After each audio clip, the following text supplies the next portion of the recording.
কোথা থেকে এক পঞ্চমুখী সাপ এসে সেই বাঁশের ভেলার পাশে শিবলিঙ্গের মাথায় ছাওয়া হয়ে দাঁড়িয়ে যায়। এই বছর বর্ষার পূর্বেই বৃষ্টির আগমন ঘটেছে। বেশ কয়েকদিন ধরে এক নাগাড়ে বৃষ্টি হয়েই চলেছে।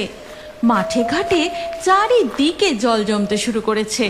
এবারে চাষিদের মনে বেশ আনন্দ দেখা যাচ্ছে। বৃষ্টি ভেজা এক সন্ধ্যায় চায়ের দোকানে বসে, দেখেছিস রতন, এই বছর গ্রীষ্মটা শেষ হতে না হতেই কেমন প্রতিদিন বৃষ্টি হচ্ছে। এই বছর ধানের ফলন ভালোই হবে, বুঝলি?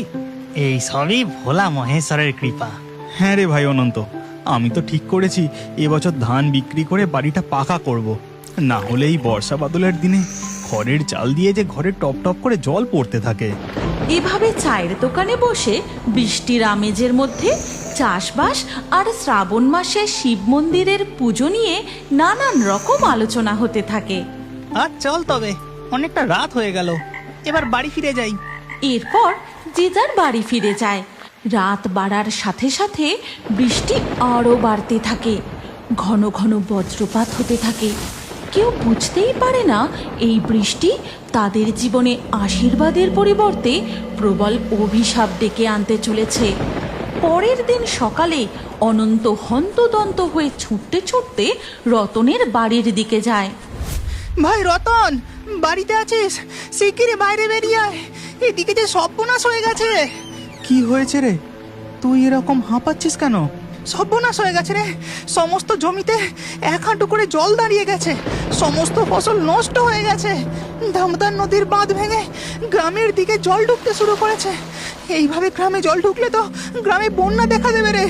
আমাদের এক্ষুনি গ্রামবাসীদের সাবধান করা উচিত। চল। সে কি রে?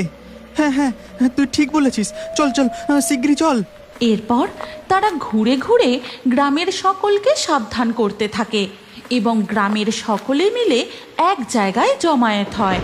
আমাদের সকলকে জমিদার মশাইয়ের কাছে গিয়ে আমাদের সমস্যার কথা বলতে হবে। এই বিপদের দিনে একমাত্র তিনি আমাদের সাহায্য করতে পারেন। এরপর গ্রামের সকলে মিলে জমিদার মশাইয়ের বাড়ি যায়। জমিদার মশাই, আমাদের বাঁচান।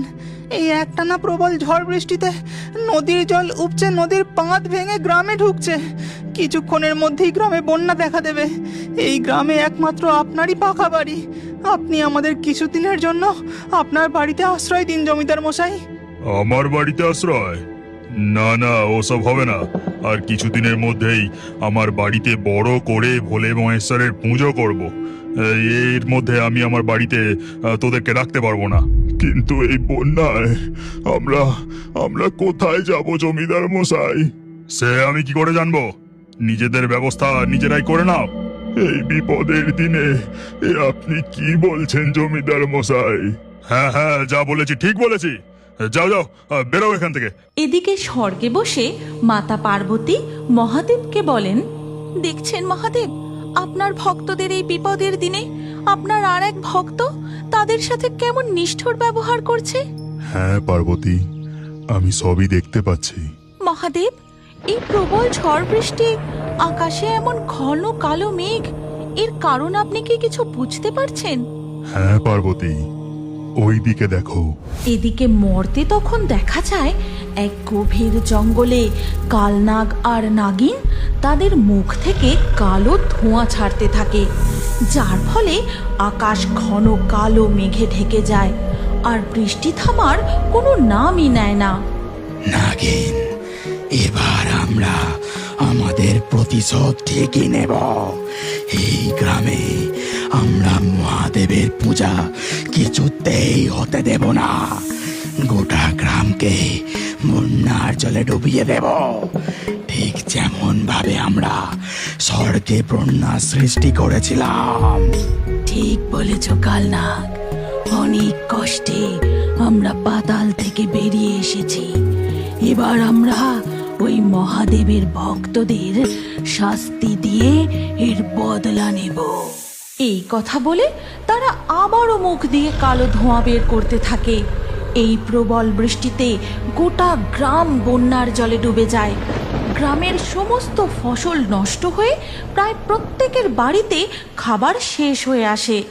এমন সময় রতনের বউ বলে, কি গো, সামনেই তো শ্রাবণ মাসের সোমবার, মহাদেবের পুজোর ব্যবস্থা করতে হবে তো। কিন্তু এই প্রবল বন্যায় পুজোর ব্যবস্থা করব কি করে? মন্দিরও যে জলে ডুবে গেছে। এই শ্রাবণ মাসের জন্য আমরা সারা বছর অপেক্ষা করে থাকি, মহাদেবকে পুজো করে সন্তুষ্ট করার জন্য। এই বন্যার কারণে কি মহাদেবের পুজো বন্ধ থাকবে? না না, তা কখনো হতে পারে না। শোনো, আমার মাথায় একটা বুদ্ধি এসেছে। এই গল্পের পরবর্তী পর্ব যদি তোমরা দেখতে চাও তাহলে কমেন্টে নেক্সট পার্ট অবশ্যই লেখো। আর আমাদের ফেয়ারি টুনস বাংলা ফেসবুক পেজটি এক্ষুনি ফলো করে নাও। এই গল্পটি ভালো লাগলে লাইক দিয়ে শেয়ার করে দাও।